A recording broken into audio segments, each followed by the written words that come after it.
Bom, galera, hoje a gente trouxe para vocês aqui um exemplar do Hyundai Creta. Um exemplar do fabricante que se diz o maior entendedor de SUVs no mundo. Só para vocês lembrarem, né, ele é um cara... Aqui no Brasil, por exemplo, a Hyundai ela comercializa 5 tipos de SUVs diferentes. Sendo que desses 5 tipos, 3 são da família da Tucson, né? Tá, mas como assim 3 Tucson? Eu conheço 2. Ué, cara, tem a Tucson aquela antiga, quadradinha, que ainda é comercializada, a X35 e a New Tucson, né? São 3. A X35 é Tucson também? É o Tucson. Aqui no Brasil é chamado de X35, mas quem for lá pra fora, encontra ele como Tucson. É tipo Jetta e Bora? É, bem parecido.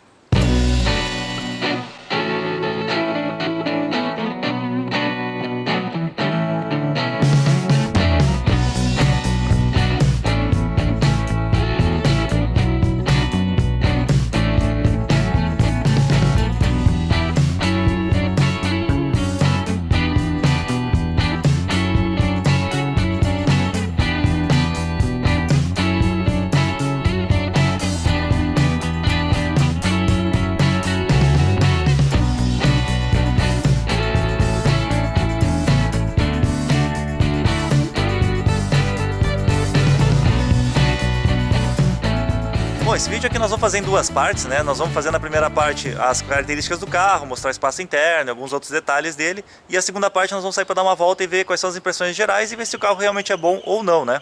Parece ser bom. Eu também acho. Mas tchê, se tu ainda não é inscrito no meu canal, clica nesse botão aqui embaixo e te inscreve. Isso vai me dar uma baita ajuda. Então tá, vamos lá, vamos continuar com o vídeo. Bom, galera, esse vídeo aqui só está sendo possível por causa desse nosso grande amigo Eduardo.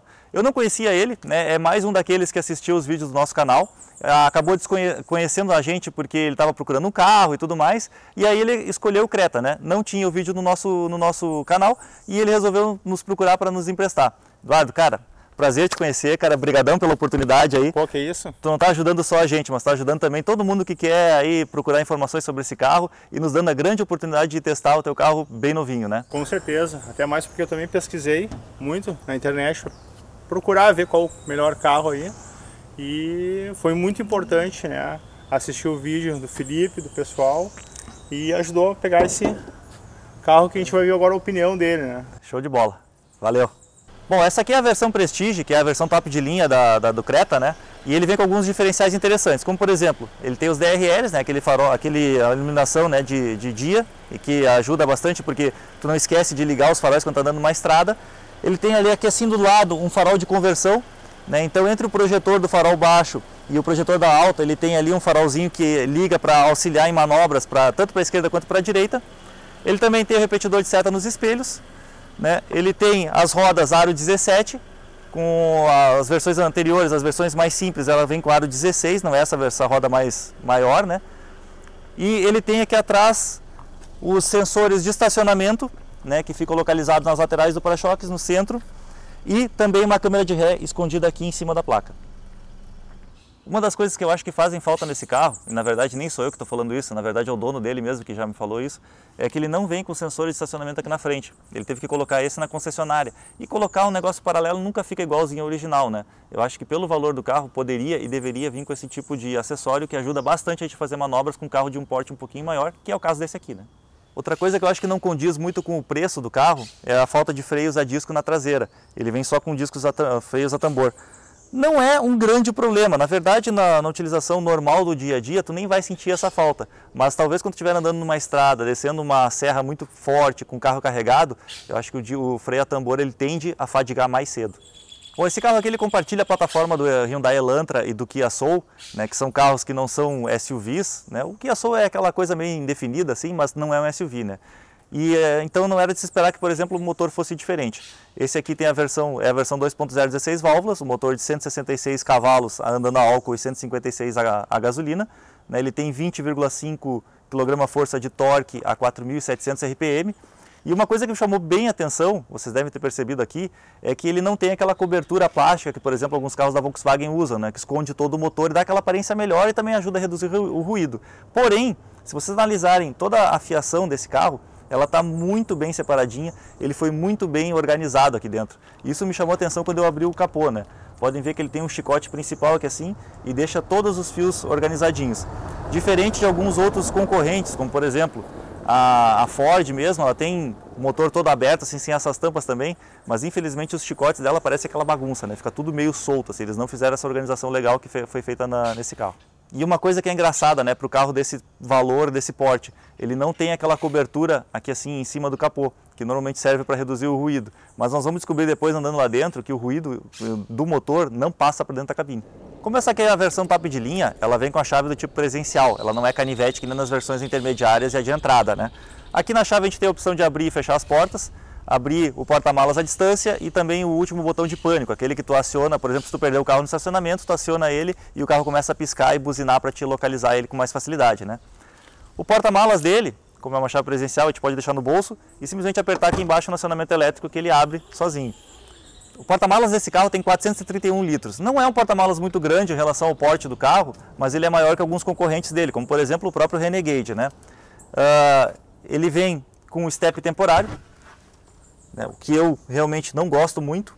E ele tem uma coisa que é interessante aqui, ele vem com essa tampa removível, assim como acontece em outros carros como Compass e tudo mais, onde tu pode botar ela para cima, vai reduzir um pouco o espaço do porta-malas, mas por exemplo já abre espaço para tu botar um step do tamanho normal, né? Aquele step igualzinho às rodas do carro normal. Ele tem aqui dentro ainda algumas coisinhas interessantes, como por exemplo esses separadores aqui, né, onde tu consegue colocar algumas coisinhas na lateral. E tem os ganchinhos para que tu coloque redes aqui dentro e fazer uma separação um pouquinho melhor das compras e das bagagens, né? E antes que vocês me perguntem, né, esse teto preto aqui assim dele foi um adesivo que o dono aplicou para combinar um pouco mais com o carro, né, para dar um ar diferente no carro. Bom, como de costume, nós vamos começar olhando o espaço interno aqui por trás, né?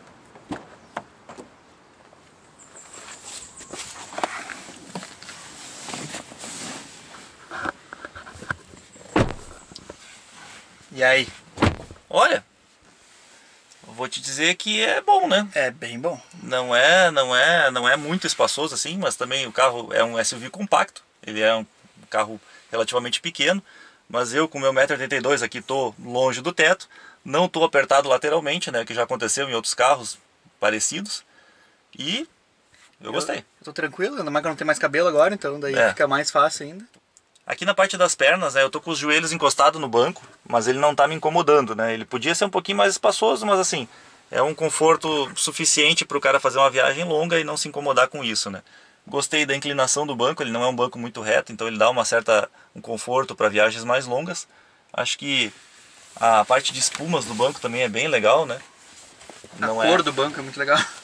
Esse banco aqui ele tem uma cor marrom bem diferente do normal, e assim, quando eu olhava nas fotos eu achava que seria meio estranho isso, né, Gustavo? Mas na verdade ele tem ele combina com o carro, né? Ele não fica estranho, não. E é de um couro assim que, lógico, não é um couro legítimo, mas é um couro que parece ser de boa qualidade, né? E aí pelo menos nós temos o cinto de 3 pontos atrás, né? Temos o encosto de cabeça e temos o Isofix. Isofix, né, para as cadeirinhas aquelas que são caríssimas, né? Mas pelo menos todo esse item de conforto tem. Então para nós dois tá muito bom aqui, mas será que fica bom com 3 também, Felipe? Não sei, mas a gente podia chamar o dono para entrar aqui e a gente vê, né? Vamos chamar. Vamos lá. Ô Eduardo, nos ajuda aí, cara. Entra aqui dentro, vamos ver como é que fica com 3 atrás. Será que cabe, hein, não? Não sei, vamos ver agora. Olha, tia, entrou, né? Mas uma assim, viagem meio longa não dá. Para uma viagem meio longa não é o ideal, mas que cabe em 3 atrás, cabe. Eu acho que para uma viagem tipo 1 hora assim ainda vai, né? Dá pra suportar. Dá pra aguentar. Fica meio de ladinho aqui, ó, pronto, ó. Deu tudo certo. Não, até que é bom. Eu acho que se for crianças aqui atrás vão conseguir com certeza fazer uma viagem bem tranquila, sem estresse nenhum. Os detalhes que são bem interessantes desse carro são o acabamento das portas, né? Ele tem, por exemplo, aqui assim acabamento em couro, aqui também, inclusive com a costura aparente, né? Não é o couro dos bancos, é um couro preto, meio esquisito isso, mas tudo bem. E o túnel central dele é um túnel bem baixinho, não deve ter aqui, tem menos de 10 centímetros com certeza, o que ajuda bastante a uma pessoa, o terceiro ocupante, né, andar. Vocês podem ver pelo tamanho do pé do Gustavo aqui também que tem um espaço relativamente grande, considerando que ele tem aquela saída do ar-condicionado aqui atrás, né? O que dá bastante conforto térmico para os passageiros. Apesar dele não ter aquelas luzinhas laterais que alguns carros têm, ele tem uma luz central aqui assim, virada para a parte de trás, que já é suficiente para quando, por exemplo, tu chega com o teu filho de noite e quer fazer toda aquela manobra que só quem tem filho pequeno sabe como é complicada, né? Aqui na frente o espaço ele é tão bom quanto lá atrás, eu diria assim, né? Ele não é grande demais e também não é apertado para quem está andando aqui na frente. Acho que tanto para o motorista quanto para o passageiro nós estamos bem confortáveis. Estamos bem tranquilos aqui. Ele tem um acabamento no painel bem diferente do normal, né? Apesar do painel dele lembrar muito aquela linha do HB20, que, né, querendo ou não, é o irmão dele mais novo. Ele tem essa textura aqui em, sei lá, marrom, meio dourada, que assim, meio cobre, né? Que é bem diferente do convencional. E, inclusive tem uns pega-mão aqui para abrir a porta, que também fogem bastante do convencional, né? Na verdade esse local aqui não é o melhor de puxar a porta, porque ele fica muito perto da dobradiça, né? Termina que o torque que tu vai fazer puxar a porta não é muito bom. Então acaba fazendo mais força na prática, então né? É melhor pegar aqui, ó. Nessa parte aqui é melhor, mas é bonito aqui, né, cara? O que eu notei também é que ele não tem nenhum tipo de soft touch em nenhum dos painéis dele, né? Não. Só nas portas ali assim, igual o acabamento atrás, ele tem aquele couro ali embaixo. Aqui o couro, né? aqui é couro. Mas em cima é plástico rígido. Aqui no painel é plástico rígido, aqui também é plástico rígido, né? Ele não tem nada de soft touch, que alguns concorrentes, como por exemplo a HRV, já tem, né? Ele vem aqui com kit multimídia bem completinho. Aqui nós estamos mostrando a parte do GPS, né? E ele tem a parte de rádio também, que é bem completinha. O que eu acho mais legal nesse kit multimídia, ele tem todos os botões físicos, então tu consegue mudar todas as funções dele, tudo por aqui, né? Por exemplo, eu quero ir pro GPS, vem pra cá. Não, eu quero voltar pro FM, eu venho pra cá. Pro AM, aqui. Né? Eu quero, enfim, né? Eu quero entrar na parte de mídia aqui, né? Ele vem pro Bluetooth todo com botões físicos. Isso pra mim é muito mais fácil, muito mais intuitivo. E ele também oferece a opção de espelhamento do celular via Android Auto e Apple CarPlay. E daí também, mas que a gente também pode utilizar a parte de touch, claro, que se você quiser também, né? Então a gente pode vir aqui na navegação e fazer toda a parte de touchscreen também. Aí vai do gosto de cada um, né? O que cada um gosta mais ou menos. O ar-condicionado desse carro, ele é um ar-condicionado single zone, mas é um ar-condicionado automático e todo digital também. Tanto para temperatura, né? Muda de meio grau, quanto para velocidade. Uma coisa que eu acho bem interessante, que muitas pessoas nem dão valor a isso, né? É o fato de ele ter duas saídas de 12 volts aqui embaixo. E também uma entrada USB e uma auxiliar. Por que eu falo que as 12 volts são interessantes? Porque hoje em dia a gente está usando cada vez mais o celular e outros acessórios. Então muitas vezes tu bota um carregador numa delas e um outro acessório como uma câmera para gravar o seu trajeto. Ou qualquer outra coisa que tu queira na outra, né? Ou até mesmo dois celulares para carregar ao mesmo tempo, né? Outra coisa que é bem interessante nesse carro é que ele tem o acionamento com o OneTouch para todos os vidros, tanto os dianteiros quanto os traseiros, para subida e para descida. Ele também tem a opção, né, de rebatimento dos espelhos. Porém, ele não vem com isso automático, então não acontece de quando tu desliga o carro e trava ele não faz isso sozinho, tem que apertar aquele botão para que ele faça o rebatimento dos espelhos, né? Esse modelo específico ainda não foi feito o teste de colisão, né? O crash test do Latin ANCAP. Ele foi feito só no modelo indiano, que é um pouco diferente desse aqui. E o indiano, inclusive, só tem a opção de 2 airbags. Esse aqui não, esse aqui tem 6 airbags. Além dos 2 obrigatórios por lei, que são os frontais, tanto para o motorista quanto para o passageiro, ele também tem os de cortina, que vem por aqui, e os laterais do banco, né? E aproveitando em falar do banco, né? Ele tem uma coisa bem engraçada nesse carro. Eu não gosto muito de banco de couro porque ele costuma esquentar demais no verão.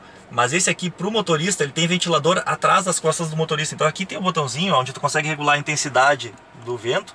Aqui não tá no máximo, né? E ele começa a sair um arzinho frio aqui assim nas costas e embaixo das pernas. Cara, sensacional. Achei muito legal essa função. Ele tem alguns outros itens de conveniência bem interessantes, né? Como aquele famoso porta-óculos, para a pessoa usar aqui o óculos de leitura ou óculos de sol. Ele tem as luzes de leitura individuais, né? E ele tem aqueles espelhinhos nos dois parassóis com luz incluída, né? Só que a única coisa que é estranha é que cada vez que tu abre aqui, tu quer a luz, tu tem que ligar com a mão. Depois que tu fechar ele, automaticamente a luz se apaga porque ele desliga o botãozinho e não volta a ligar sozinho enquanto abre, né? O volante desse carro é um volante multifuncional, né, com todos os comandos do Cruise Control aqui no lado da direita e aqui os controles do multimídia, tanto do Bluetooth para atender, fazer ligações e tal, quanto o controle de volume, estação e modo do multimídia. O que ele não tem, e que algumas pessoas acham que faz falta, e eu acho que realmente faz, é aquelas borboletinhas, né, para trocar as marchas em modo manual aqui. A única opção, nesse caso, é aqui no câmbio, onde tem que botar a palanca para frente ou para trás, o que eu acho pouco intuitivo, né? O painel dele é um painel que é bem completinho, ele tem os marcadores analógicos de rotação e velocidade do carro, né?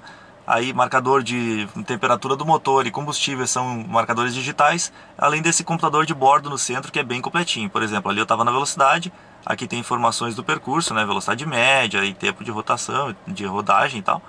Tem também a autonomia do carro, né? E o consumo. Esse consumo que está marcando aqui agora não é o consumo real dele, porque a gente está parado há um bom tempo, então 5 km por litro é considerando que a gente está com o ar-condicionado ligado e tudo mais. Mas ele também não é um carro muito econômico, nós já vamos falar sobre isso, tá? E além disso, ele tem os outros marcadores interessantes, como por exemplo, ele tem os pneus, a marcação de pressão dos pneus. A única coisa que eu acho estranha nesse carro é que ele só marca a pressão dos pneus quando está rodando, ele não marca com ele parado.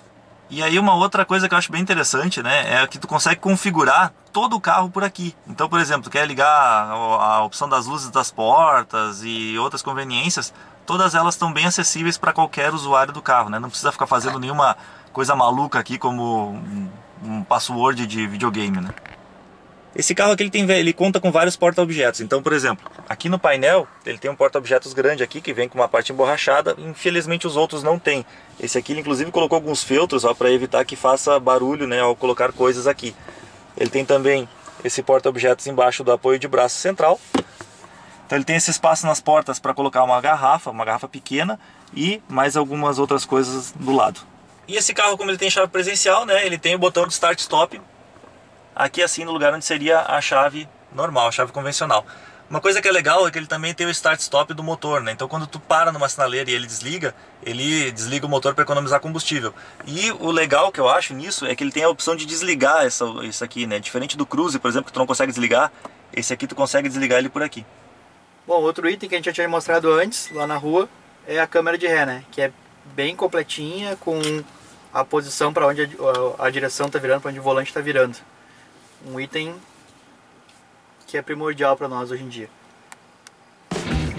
Mas tchê, esse vídeo não acaba por aqui. Não esquece de assistir a segunda parte dele, onde a gente vai mostrar as principais impressões ao dirigir. E se tu quiser acompanhar novidades, erros de gravação e outras curiosidades do canal, não esquece de curtir a página no Facebook, no Instagram e, lógico, né, te inscreve aqui no canal se tu ainda não fez isso.